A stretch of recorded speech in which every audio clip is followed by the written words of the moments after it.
कितने दिन छुट्टी है? वाह यार, कब जा रहे हो घर? तो कल क्यों, फिर आज जाओ। हाँ। तुम्हें लगता है मैं क्लास नहीं लूंगा? मैं लूंगा क्लास। हाँ। मैं 12 को।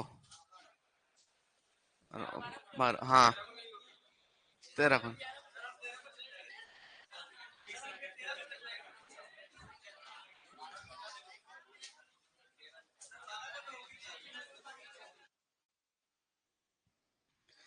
तुम्हारा मन पड़े तब जाना। मेरी तरफ से तो कल भी छुट्टी है तुम्हारी। कल, हाँ कल तो। हाँ तो कल ही छुट्टी है मेरी तरफ से तो। ओके। अब हम पढ़ रहे थे स्थायी मलानी बिंदु, सूरजमुखी, इंडिकेटर प्लांट। स्थायी मलानी बिंदु पे पौधे को पानी मिलना, और पौधे को सबसे ज्यादा पानी कहां मिलता है? क्षेत्र समता पर। कहां पर? और सबसे कम पानी कहां मिलता है? परमानेंट विल्टिंग पॉइंट पर। तो याद रखना, पौधे की उपलब्ध जल की सीमा जो है वो कहां से कहां तक है? क्षेत्र क्षमता से स्थायी मलानी बिंदु तक।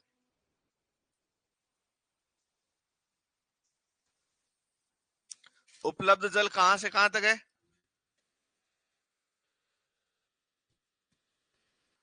क्षेत्र क्षमता से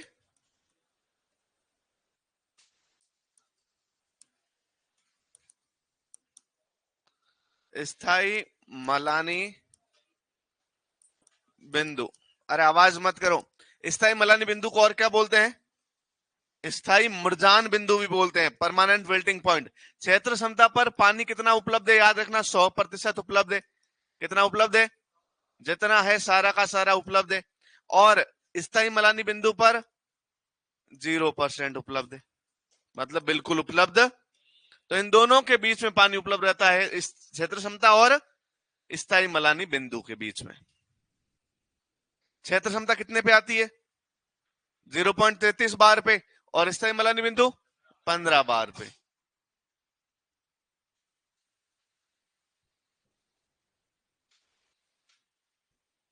लिख लिया?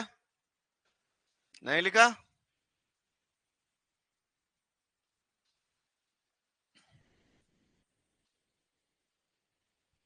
नेक्स्ट लिखिए आर्द्रता ग्राही गुणांक। हाँ ये लिख लो आराम से, वो तो मैं लिखवाऊंगा, मैं तो सिर्फ बोल रहा हूं, जिसने लिख लिया उनके लिए। आर्द्रता ग्राही गुणांक। आर्द्रता ग्राही गुणांक कहां तक, कहां पे आता है? 31 बार पर।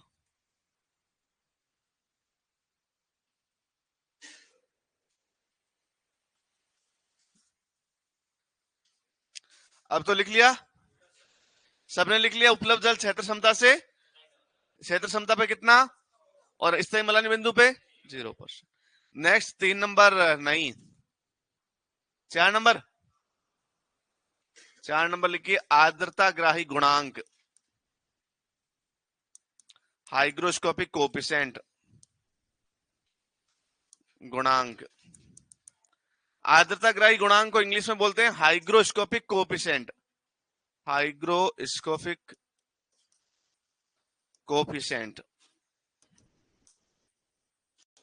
और ये आता है कहां पे? तो याद रखना, इस पे मर्दा जल तनाव जो होता है, कितना होता है? मर्दा जल तनाव होता है 31 बार, 31 बार। 31 बार। आप सभी को पता है कि एक वाटर हमने पढ़ा था केसीय जल। कौन सा जल पढ़ा था? और केसीय जल जो होता है वो किन किन के बीच में होता है? तो याद रखना, केसीय जल कहां से कहां तक होता है? क्षेत्र समता से लगाकर कहां तक?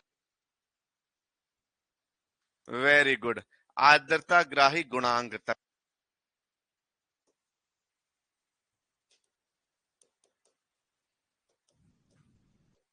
माने 0.33 बार से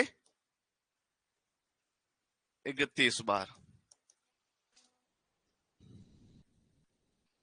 0.33 बार से 31 बार तक।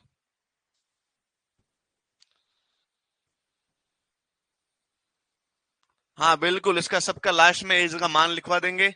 सर मैंने आज ही कोर्स किया ज्वाइन उदास उदास उदास, मतलब इमोजी सैड वाले। तो ज्यादा उदास होने की जरूरत नहीं है, अभी तो आज से एक साल पड़ा है एग्जाम में। आज 8 मार्च है, आज विश्व महिला दिवस है, और अगले विश्व महिला दिवस पे, इंटरनेशनल वुमेन्स डे पर, जो तुम्हारा है एग्जाम हो रहा होगा, इस समय तुम एग्जाम देके रूम अपने अपने जो भी सेंटर है वहां से निकल चुके होंगे। अभी कहीं कोई ऑटो में होगा, कोई बस में होगा, कोई ट्रेन में होगा, और वापस घर की तरफ आ रहे होंगे तुम लोग। या बहुत सारे बोलेंगे जयपुर आया है, उदयपुर आया है, जोधपुर आया है, अच्छी जगह सेंटर आया है, कोटा आया है, तो वहां घूम रहे होंगे कि आज तो हम देखेंगे हवा महल, आज हम देखेंगे सेवन वंडर जो है वो, 7 अजूबे, आज हम देंगे कि मेहरानगढ़। तो वहां घूम रहे होंगे, घर वालों को फोन कर रहे होंगे कि पेपर तो क्या जबरदस्त हुआ है, हमें तो सर ने पढ़ाया था, क्या पढ़ाया उन्होंने, एक भी क्वेश्चन नहीं आया। समझ रहे हैं? तो अभी अब बात कर रहे होंगे, दोस्तों को फोन कर रहे होंगे, पेपर मिला रहे होंगे, और हम यहाँ पे बैठे होंगे पेपर आंसर की जारी कर रहे होंगे। रोयल लेके आया आप सबके लिए सबसे पहले आंसर की, सबसे सटीक और सबसे सरल आंसर की है।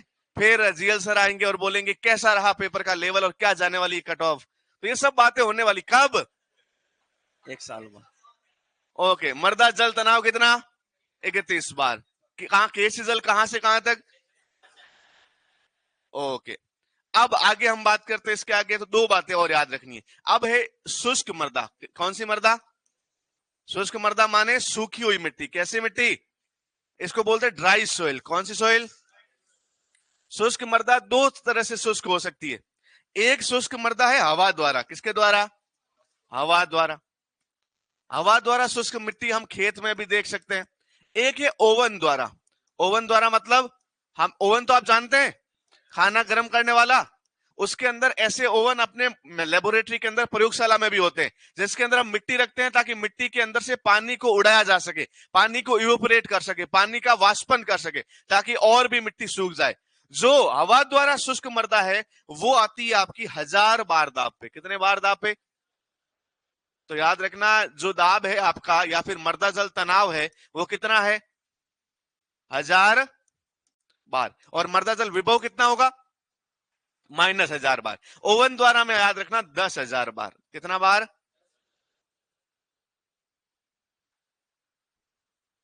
अरे दाब की इकाई है भाई, बार। ओके, लिख लीजिए।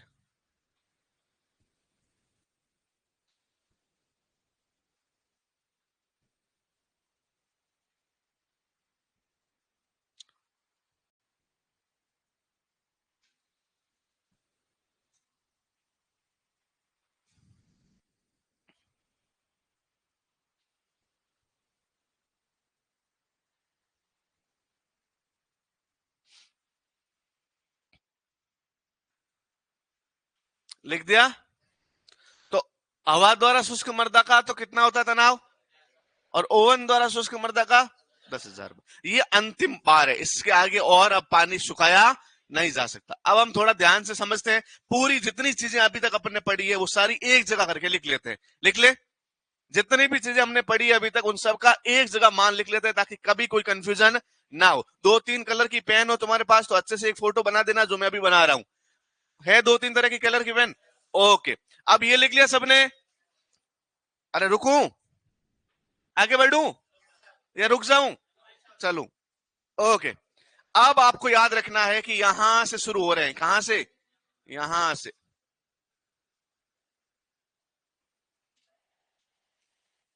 यहां से शुरू हो रहे हैं, यहां से यहां तक रुक गए। ओके, अब आपको याद रखना है, कुछ बिंदु मैं आपको बना के दे देता हूं। सबसे पहले ये पहला वाला बिंदु है, ये है 0 बार का।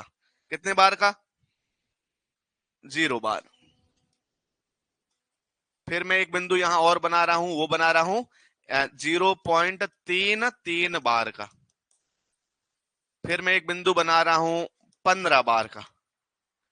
फिर मैं एक बिंदु बना रहा हूं 31 बार का। फिर मैं एक बिंदु बना रहा हूं 1000 बार का। और फिर लास्ट में एक बिंदु बना रहा हूं 10,000 बार। इससे आगे मैंने गिनती सिखाई कि आप लोगों को? नहीं, तो अपने को सीखनी भी नहीं, 10,000 तक आनी चाहिए। ओके, अब कुछ बातें मैं पहले ही लिख लेता हूं। 0 बार को हम बोलते हैं मैक्सिमम वाटर होल्डिंग कैपेसिटी। अच्छा, बहुत सारे बच्चों को बाद में कंफ्यूजन होगा तो अपन लिख ही लेते हैं। लिख ले, अधिकतम अधिकतम जल धारण क्षमता। ये कौन सा बार है? 0 बार है। ये वाला जो है पॉइंट, ये आपका अधिकतम जल धारण क्षमता।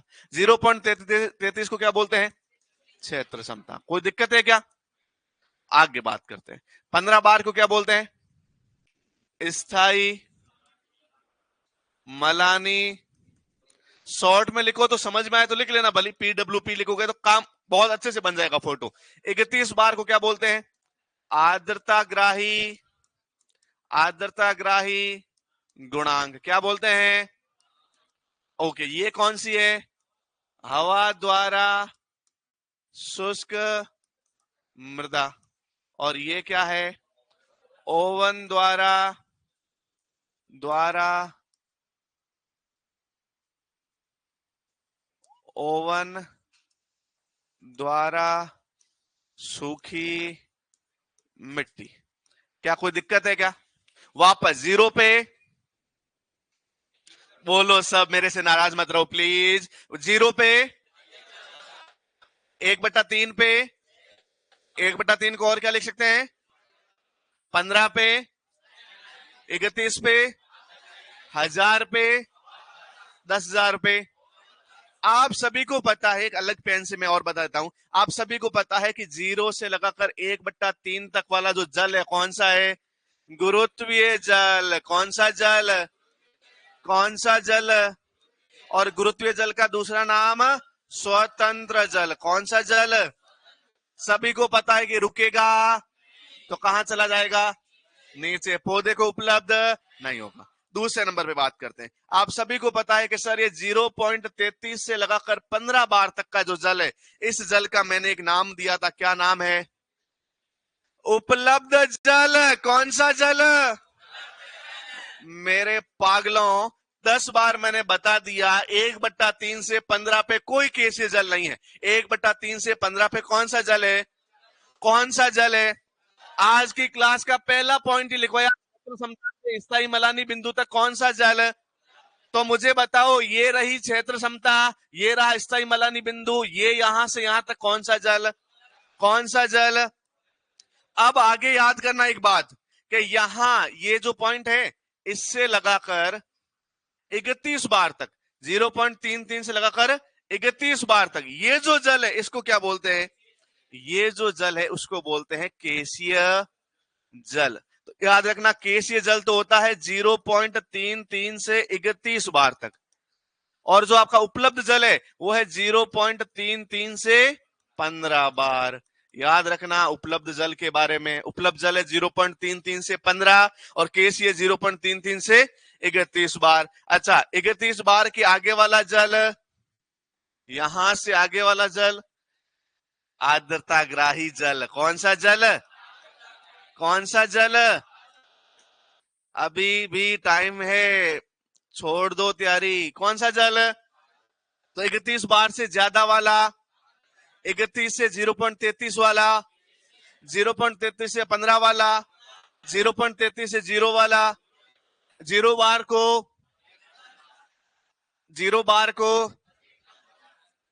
0.33 को स्थायी मलानी बिंदु, आर्द्रताग्राही गुणांक, हवा द्वारा शुष्क मिट्टी और ओवन द्वारा शुष्क मिट्टी, सारा एक जगह लिख लो।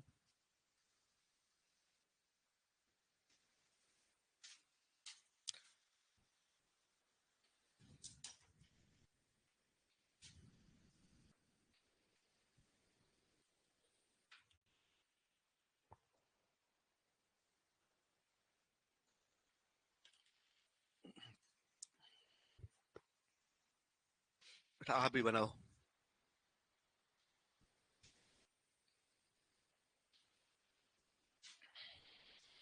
समझ नहीं आ रहा है? तो कोई बात नहीं, एक पेन से बना दो। अब नहीं है तो, मेरे पास भी नहीं था पेन बचपन में, तो मैं पेंसिल से भी बनवा के सीखा हूं मैं, है कोई दिक्कत नहीं है। पेंसिल हो, पेन हो, चौक हो, तो आपके आप हाथ में स्लेट हो, कहीं बना दो। अच्छा कहीं नहीं बना, दिमाग में बना दो, लेकिन प्लीज बनाओ। ये कैसा बहाना कि पेन नहीं है? अरे ज्यादा मत बना देना पॉइंट कि यही जा रहा है, कि यही जा रहा है।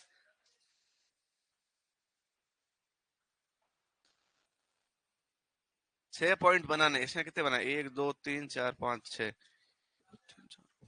7 पॉइंट बना दिए। ओके।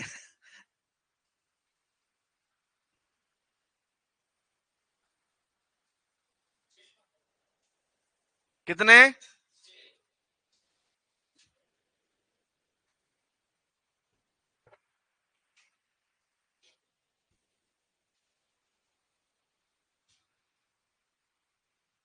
बना दिया क्या?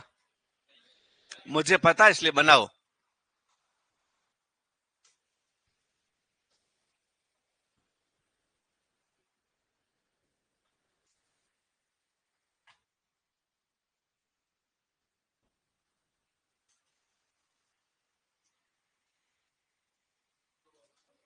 जीरो, 0 से 15 तक।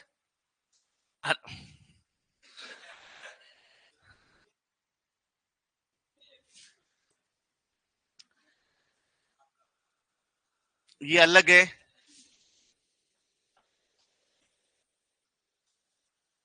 ये अलग है, ये अलग है। 3 डिवाइडेशन है यहाँ पे। पूरी रामायण पढ़ा दी, फिर पूछ रहे हैं।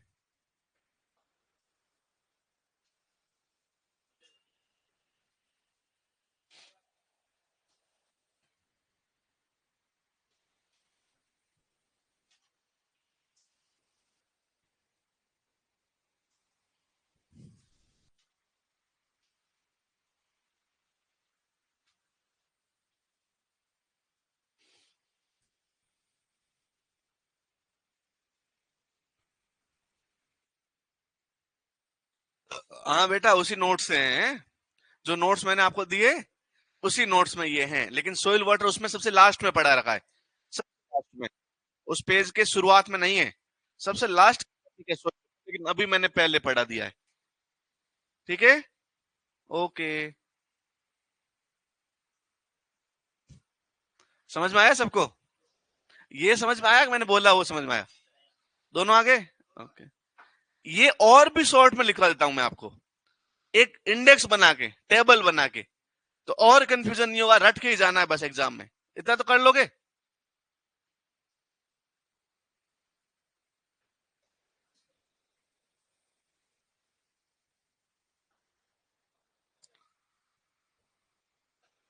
हाँ, कंटेंट उसमें से ही है ना पूरा सर? हाँ सर, पूरा उसी में से है। मैं खुद ही वही नोट्स पढ़ रहा हूं, जितना उसमें लिखा उतना याद है। मुझे भी कोई ज्यादा एक्स्ट्रा पता नहीं है। सोयल ज्यादा नहीं आती। मैं तो खुद आर्ट्स का विद्यार्थी हूँ। इतिहास मेरा पसंदीदा सब्जेक्ट है सबसे। सोयल तो यहाँ कोई टीचर थे नहीं, इसलिए मुझे रख लिया। हाँ, रियली, और पता चल भी रहा होगा पढ़ाने के तरीके से। बाकी यदि सोयल का टीचर होता तो सोयल अच्छी पढ़ा लेता। अब समझ में आया ये? नहीं तो एक और कोशिश करते हैं, हम टेबल बनाते हैं एक, जाके ये सब एक जगह लिख के उनके बाद आगे अपन इसके कि जितना तनाव है उतना लिख लेते हैं, ताकि रटने की आवश्यकता ही नहीं है। और यदि रटना पड़े तो एक ही जगह से रट ले तो काम खत्म हो जाए। कि ये सही है इतना ही, कि वो बना देते हैं?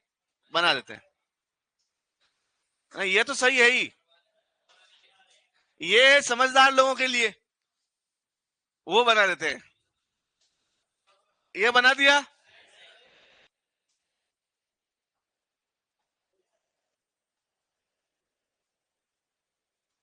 साइड में क्या लिखा है? ओम।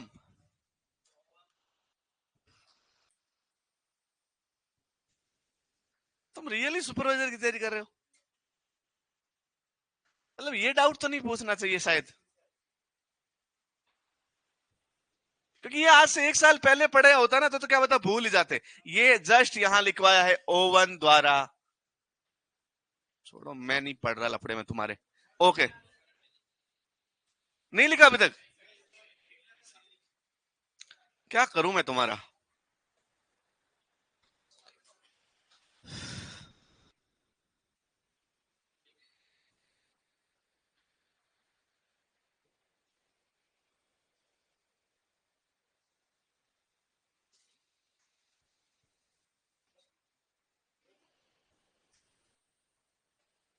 अब तो लिख लिया होगा, प्लीज अब तो लिख लो, इतना वेट मत करवाओ। लिख दिया? आगे बढ़े, समझाओ यार इसको, क्या बना रहा है इतना है? ओके, अब तो लिख लिया सबने? हाँ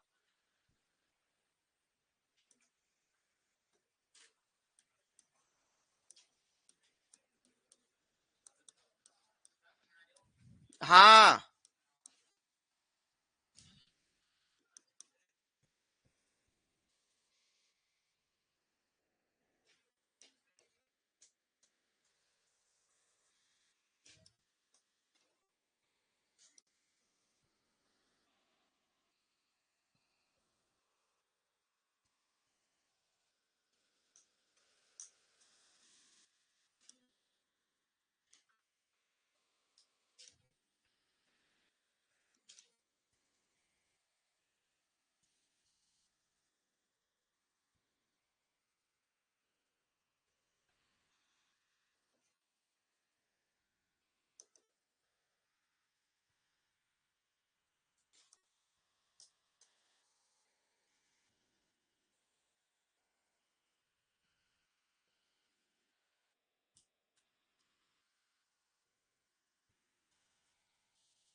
मत आवाज कर।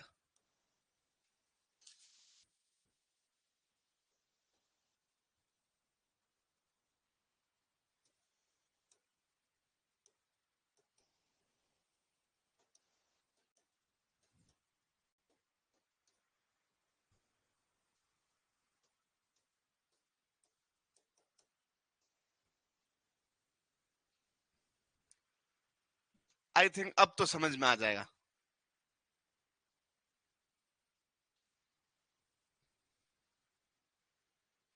है? आ जाएगा ना अब तो, आई थिंक। इसके बाद भी नहीं आया तो एक और कर सकते हैं, यहाँ एक काम और कर सकते हैं अपन, इनको सबको वापस पढ़ लेते हैं कि भाई अधिकतम जल धारण क्षमता क्या होती है, तो हम ये पढ़ लेते हैं कि जिसमें सभी रंध्र भरे होते हैं, ये 0 बार पे आती है। ये वापस पढ़ लेते हैं अपन, नोट्स बना लेते हैं वापस, अब भी नहीं समझ में आया तो क्या आ जाएगा? नहीं तो एक और है तरीका, अपन एक स्केल बनाते हैं, उसके ऊपर अपन ऐसे पूरा का पूरा लिख लेते हैं, समझ में आ जाएगा वो? स्केल वाला नहीं आएगा, मतलब ऐसी स्केल बना देते हैं और ऐसे ही लिख लेते हैं ऊपर। नहीं, यदि वो भी नहीं आए तो एक और काम कर सकते हैं अपन, टेबल बना सकते हैं एक।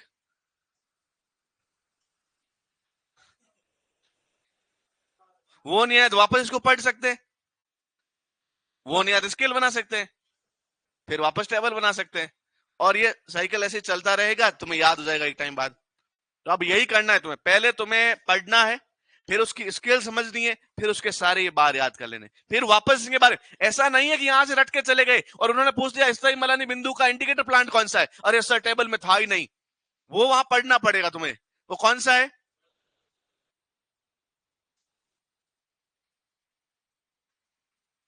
विभव आ जाए, ऑप्शन माइनस में आ जाए तो माइनस वाले कर देना। बहुत बार विभव नहीं लिखा है लेकिन सारे ऑप्शन माइनस में, और एक सर के सारे माइनस में आए, आपने माइनस में लिखवाया ही नहीं। ये माइनस में भी हो सकते हैं और यदि विभव होगा तो माइनस में और तनाव होगा तो बस। सर मैं आपसे एमपीयूटी कॉलेज में मिला था, बहुत बढ़िया। सर होली की छुट्टियों में आपको भी भूल जाएंगे शायद। ओके। अब मैं कौन सी हूर की परी हूं तो तुम याद रखोगे? भूल ही जाओगे। अब परा। हाँ? मोटा परा है। ओके, लिख लिया। अधिकतम जल धारण क्षमता, क्षेत्र क्षमता, क्षेत्र क्षमता। ओके। गुरुत्वीय जल, स्थायी मलानी बिंदु, उपलब्ध जल, आर्द्रता ग्राही गुणांक, केशीय जल, हवा द्वारा शुष्क मृदा, ओवन द्वारा शुष्क मृदा। यहां याद रखना अधिकतम मिट्टी में जल, यहां पे अधिकतम जल, फिर धीरे धीरे कम होता है। और सबसे कम जल कहां है? ओवन द्वारा शुष्क मृदा। तो यदि क्वेश्चन आ जाए सबसे अधिक जल कहां रहता है, अधिकतम जल धारण क्षमता, सबसे कम जल ओवन द्वारा शुष्क मृदा। तो धीरे धीरे नीचे की तरफ आएंगे तो आपको क्या होगा, मिट्टी में पानी की संख्या, पानी की मात्रा क्या हो रही है, घट रही है, और ऊपर की तरफ जाएंगे तो बढ़ रही है।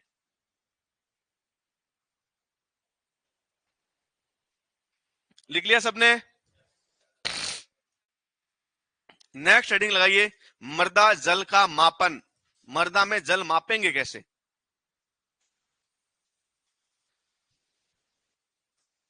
मृदा जल का मापन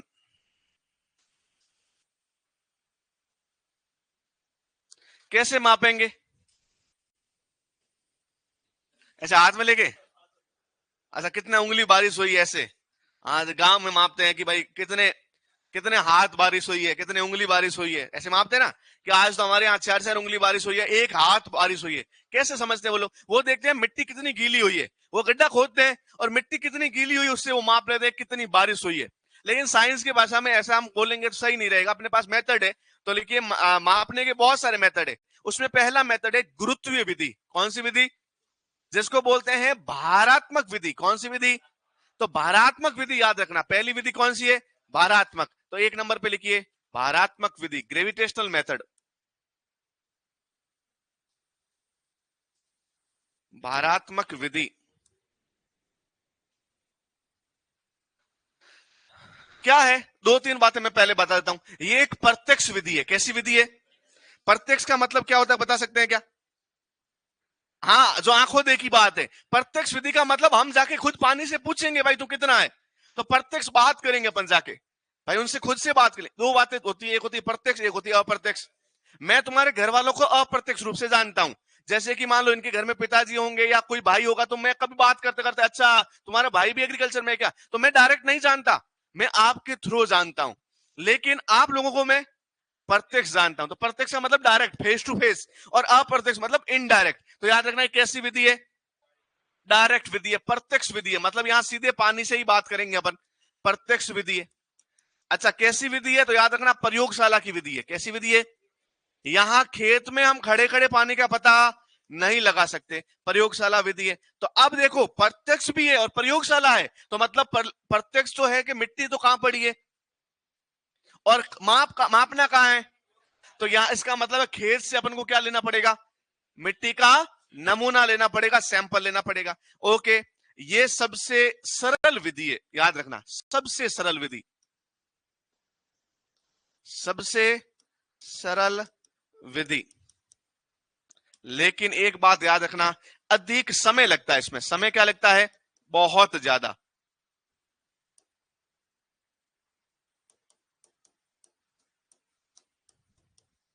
कितने दिन लगते हैं? 1 से 2 दिन लग जाते हैं मापने में। 2 दिनों तक पूरा माप अपने पास आता है। तो याद रखना बहुत ज्यादा समय लगता है।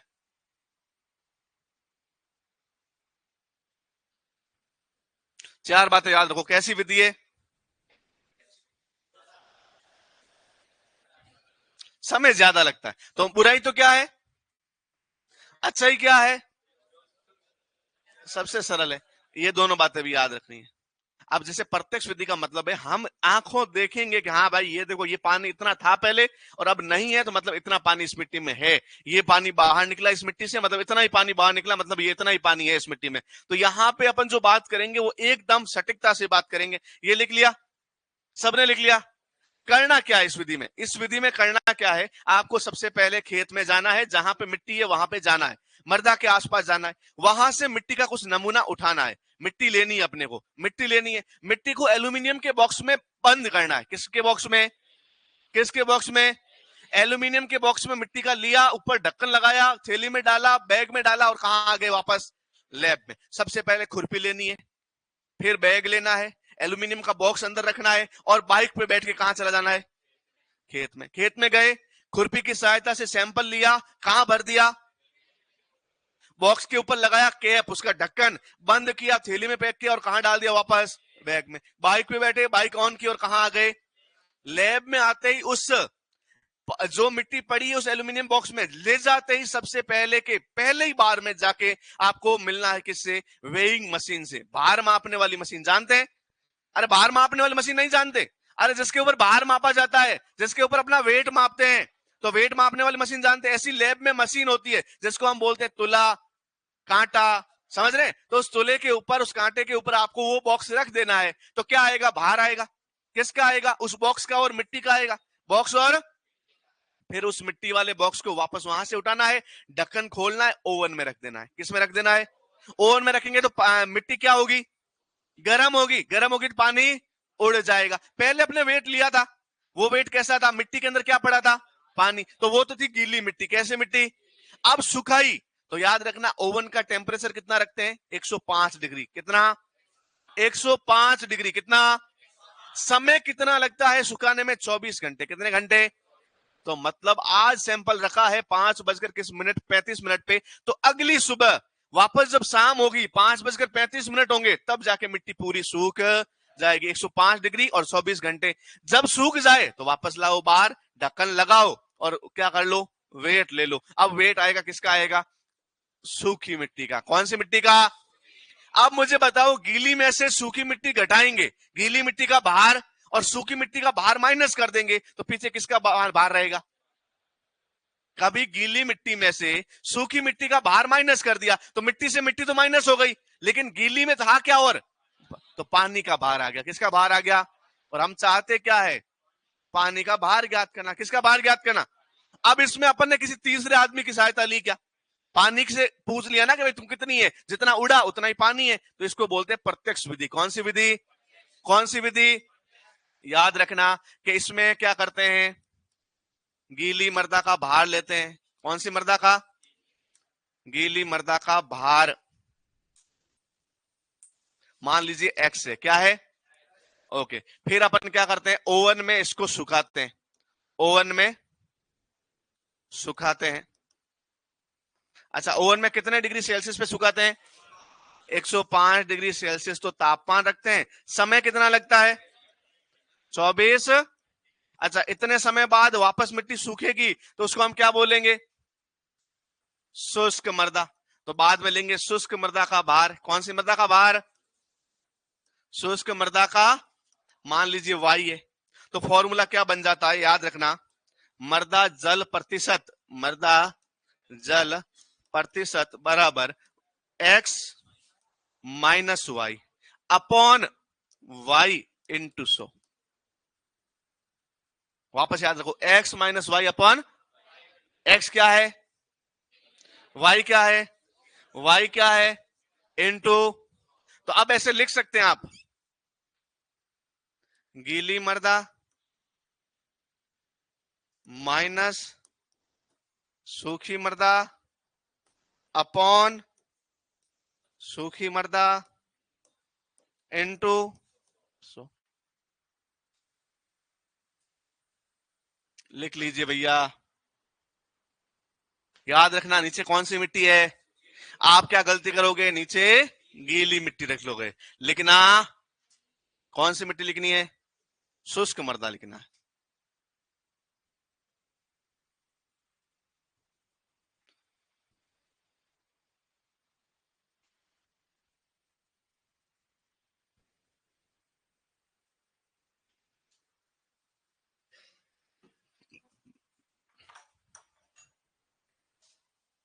तो जी एक थोड़ा काम दूं आपको। मैं ना बाइक में मेरा मोबाइल भूल आया हूँ। बाइक के अंदर मोबाइल, बाइक के आगे वाली जेब के अंदर। बाइक कहाँ है पता है आपको? पार्किंग में। नंबर है 1026। पार्किंग में सीधे सामने ही खड़ी है, बस वगैरह होती ना वहां।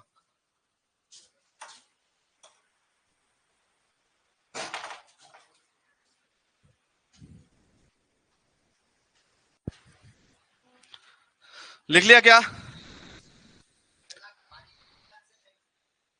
10 स्थान से लो बोली, वो 10 अलग अलग सैंपल लेने पड़ेंगे। 50 स्थान से लो तो 50 सैंपल लेने पड़ेंगे, फिर 50 को गर्म करना पड़ेगा। नहीं नहीं नहीं नहीं नहीं नहीं, पहले ज्ञात करो फिर इकट्ठा करके औसत निकालो। ऐसे नहीं कि 4 जगह से लेके फिर वहां मिक्स करने बैठ गए, इतने में पानी उठ जाएगा। ये वाला काम नहीं करना। ये वो वाला सैंपल नहीं है जो सैंपल तुम एनालिसिस के लिए लेते हो कि नाइट्रोजन निकालना है, फॉस्फोरस तो मिक्स करो, क्वार्टरिंग करो, वो सैंपल अलग है, वो अलग बात है। यहाँ पे सैंपल आपको डब्बी लेके ही जाना है। हाथों हाथ लिया, अंदर डाला, पैक कर दिया। अरे भाई इतनी काम करोगे ना, मिक्स करोगे तो गीली मिट्टी मिक्स होगी क्या? फिर मिक्स करने बैठ जाओगे तो पानी तो उड़ेगा ना, तो गलत आएगा ना रिजल्ट। तो ऐसा काम, वो अलग सैंपल है, वो सब पढ़ाएंगे आपको कि वो 4 गड्ढे बोर्ड ढेर बनाते हैं, फिर 4 भाग करते हैं, फिर मिक्स करते हैं, फिर पैक करते हैं, वो अलग बात है। वो मिट्टी बाद की बात है, ये अलग बात है। यहाँ पे आपको पानी की मात्रा ज्ञात करनी है। तो सैंपल अपन 40 प्रकार से लेते हैं, अलग अलग पर्पज से। मैं अब बीडी पढ़ाऊंगा तो बीडी में सैंपल ऐसे ले रहे थे क्या अपन? बल्क डेंसिटी में, याद करो कैसे ले रहे थे? कोर सैंपलर से ले रहे थे। अब वहां कहां मिक्स करने बैठोगे? आगे बात समझ में सबको आ गई है? क्या हुआ? ये ये एक नहीं है, हाँ गलती से भी नहीं हुआ है। ये ऐसे डॉट कर रहा था, ऐसे कर रहा था, डॉट डॉट ऐसे होगा बस। हाँ ओके। शुष्कन 1, शुष्कन 2, शुष्कन 3, ऐसा कोई थोड़ी होता है। ये ओके, कोई बात नहीं, मेरी गलती है। और कोई, ये वाई है, ये एक्स है, ये 105 है डिग्री है, सेल्सियस है, तापमान है, 24 घंटे है, मर्दा जल है, प्रतिशत है। आगे समझ में? एक क्वेश्चन कर लेते हैं, सब कर लोगे सही? अरे कुछ नहीं, सिंपल सी गुणा भाग है, कर लोगे। एक क्वेश्चन लिखो। रमेश अपने खेत से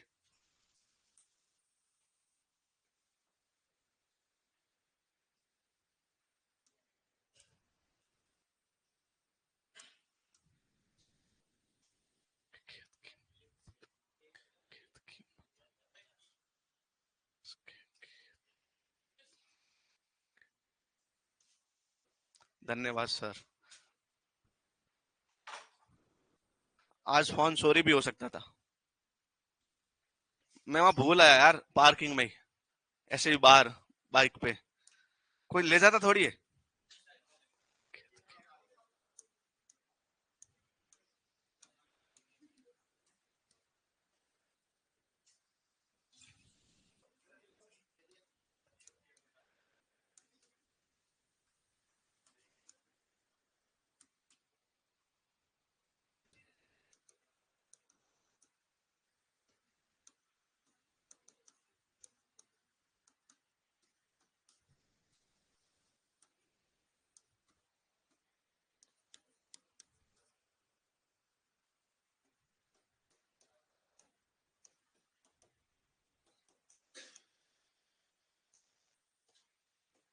कितना आंसर आएगा? हैं? 33। गलती वही की तूने, 200 रख दिया नीचे, 200 नीचे। अरे शुष्कन मर्दा, मिट्टी सूखी होने के बाद वाला बाहर नीचे लेना है। तो आएगा आंसर कितना? 33%। कैसे आएगा तो एक बार करके देखो, नहीं तो फिर मैं बताऊंगा।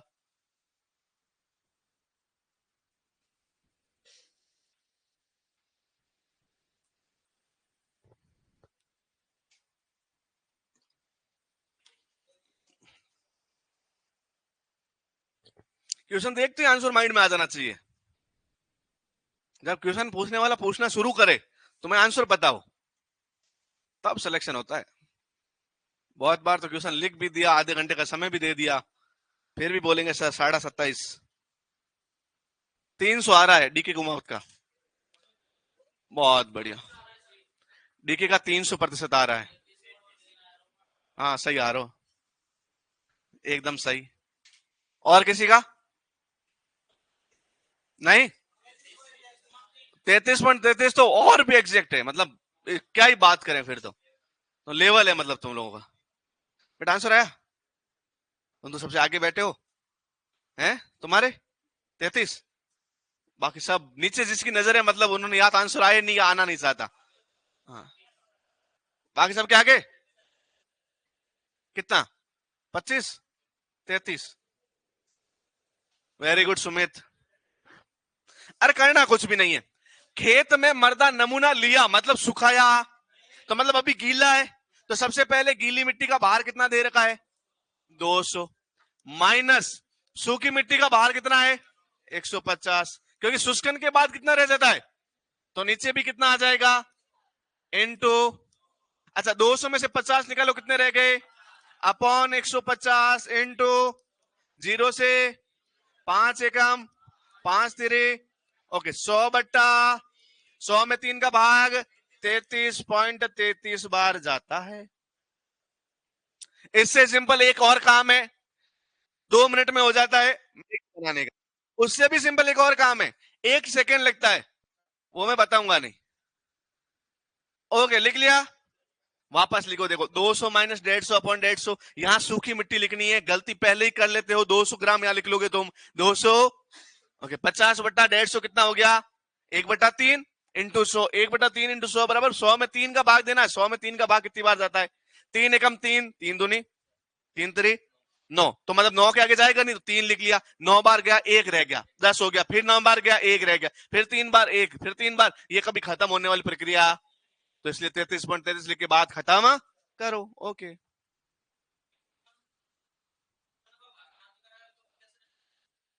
क्या हो गया? हिंदी में, हिंदी में, हिंदी में। नहीं आप हिंदी में नहीं बोल रहे हैं। क्या हुआ? आप ज्यादा मत बोलो, आप हिंदी में नहीं बोल रहे, आप लोकल लैंग्वेज में बोल रहे हैं, हिंदी में बोलेंगे तो मैं समझूंगा क्या बोल क्या रहे हैं। आपस बोलिए। ये हिंदी नहीं है बेटा, 150 मान दे रखा है, हाँ इतना समझ रहा हूं, आगे। क्यों? वो क्यों देंगे आपको शुष्कन का भार ज्ञात करने का? आपके पास ओवन है? आप तो नहीं देंगे वो। अरे ये प्रक्रिया प्रैक्टिकल करने की है। मैं बोलूं कि आपका भार ज्ञात करने का मुझे दे दिया, तो या तो मेरे पास तुला और आप लोग होंगे तो तोल पाऊंगा ना। ये क्वेश्चन थोड़ी बनेगा कि शुष्कन का भार कैसे ज्ञात, वो तो आपको मैंने बताया कैसे ज्ञात करोगे। 105 डिग्री सेल्सियस पे 24 घंटे पे गर्म करेंगे तब होगा ना। अब ये तो चीजें प्रैक्टिकल की है लैब में, और इससे पहले मैंने ये लिखवाया है कि एक ऐसी विधि है, यहाँ है प्रयोगशाला, तो आपको दे रखा होगा बाहर पहले से ही। क्वेश्चन उनको मैथ करवानी है तुमसे, प्रैक्टिकल नहीं करवाना है, तो मैथ करवाने का यही क्वेश्चन बनेगा। ओके एक क्वेश्चन और करते हैं, करें? और है ना थोड़ा सा, मैं जानता हूँ आप लोग जहां से हैं होता होगा आपके बहुत, मतलब बहुत आप खुददार लोग एटीट्यूड वाले, लेकिन यहाँ प्लीज, मैं इतना मेरे में नहीं है एटीट्यूड, मैं बहुत सिंपल सा आदमी हूं। तो आप है ना बोलने का तरीका थोड़ा सा लहजा सुधारिए, इंग्लिश तो आवे ना, तो मैंने तो ये बोला भी नहीं कि आपको इंग्लिश आती है कि नहीं आती है। आप बोल सकते थे कि सर मुझे यही लैंग्वेज आती है, आप ये समझा देता बच्चा हिंदी में, जिसको आती थी और समझ में आता वो समझा देते, प्लीज। है ये लैंग्वेज नहीं होती है कि स्टूडेंट की, और होनी भी नहीं चाहिए। फिर भी आपको जैसा ठीक लगे, होनी चाहिए क्या? नहीं होनी चाहिए। तो डायरेक्ट हो सकती है ना बात अपनी, डायरेक्ट हो सकती है सर कि मुझे यही लैंग्वेज आती है, आपकी अपनी लैंग्वेज में बोलिए, ये बच्चा देता है आंसर, कोई दिक्कत नहीं है। तो आप रिक्वेस्ट कर सकते हैं ना, जितनी समझ में आती है मुझे इतनी बोल लेता हूं मैं वापस, नहीं आएगी तो फिर मैं आपसे ही पूछूंगा ना हिंदी में बोलिए। और यदि ये हिंदी है तो ये वाली हिंदी मुझे नहीं आती, यदि ये हिंदी है तो ये मुझे नहीं आती, फिर मुझे सीखना पड़ेगा। ओके एक क्वेश्चन और करें। अब यहां पे अपन एक और क्वेश्चन करते हैं, यहां अपन पूरा क्वेश्चन नहीं बनाएंगे, मैं आपको दो भार दे रहा हूं, गीली मिट्टी का, और आपको डायरेक्ट कैलकुलेट करना है। गीली मृदा का भार दे रखा है आपको,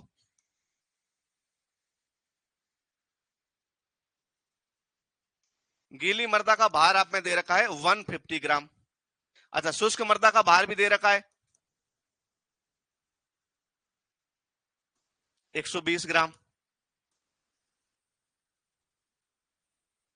आंसर कितना आना चाहिए? 25%। हाँ करके देखिए, नहीं आए तो। बिल्कुल सही है।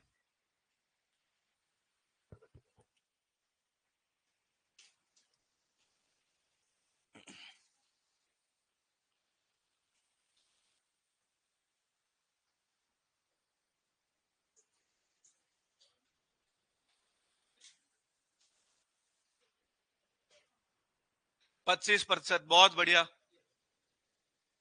आंसर जिसका नहीं आए बड़ा चिंता का विषय है, क्योंकि ये वाला क्वेश्चन आने के चांसेस है, प्रबल संभावना है, क्योंकि बहुत सिंपल सा क्वेश्चन है, बहुत सिंपल सा गुणा है, गुणा और सिंपल सा भाग है, माइनस का कोई ज्यादा रोल है नहीं। तो आपको 150 में से 120 निकालने कितने रहेंगे? 30/120 इंटू 100। तो आंसर कितना आ जाएगा? 30 का पहाड़ा 120 में 4 बार जाएगा और 4 का पहाड़ा 100 में 25 बार जाएगा। तो आंसर कितना आ जाएगा? 25। गलत आ रहा है बेटा, 20 आ रहा है।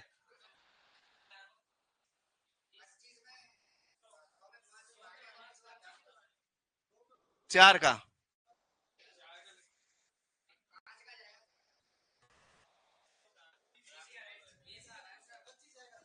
मैं कर लेता हूं, 25 आंसर आएगा, एक बार और कर लेते हैं। अरे बेटा कर लेते हैं, जिनके 20 आ रहा है उनका 101% गलत होगा। ओके, अब हम देख लेते हैं। 150 माइनस 120 अपॉन 120 इंटू 100। 150 में से 120 घटाए 30 रह गए, अपॉन 120 इंटू 100। 0 से 3 एकम 3 4। ओके, 100/4 आंसर आएगा 25%। जिनका 20 आएगा उनका गलत होगा, फिर मैं बता रहा हूं एग्जाम में यहां कुछ भी आ सकता है आंसर, लेकिन आंसर सही क्या है? 25। मर्दा जल माइनस में आ सकता है क्या? लिख लिया। एक क्वेश्चन लास्ट और कर ले, ये आंसर आ गया तो मान लेंगे कि आप लोग बहुत टैलेंटेड है, बहुत ज्यादा। ये क्वेश्चन कर लिया, आंसर कितना आएगा? ये 20% वाले जितने भी है, याद रखना कितना आंसर आ रहा है। ये गुणा भाग ही है सब, इसमें आंसर गुणा भाग से आएगा, कोई ज्यादा लॉजिक नहीं लगता, तो गुणा भाग ध्यान से करिएगा। ओके, नेक्स्ट क्वेश्चन एक, ये लास्ट क्वेश्चन है, फटाफट। मर्दा जल दे रखा है 30 ग्राम, शुष्क मर्दा का भार दे रखा है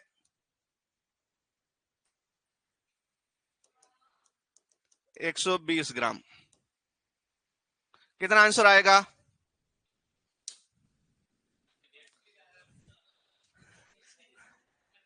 लेकिन कंफ्यूज हो जाएंगे लोग, अब 120 में से 30 घटाने लगेंगे, देखना आंसर इसका 25 ही आएगा।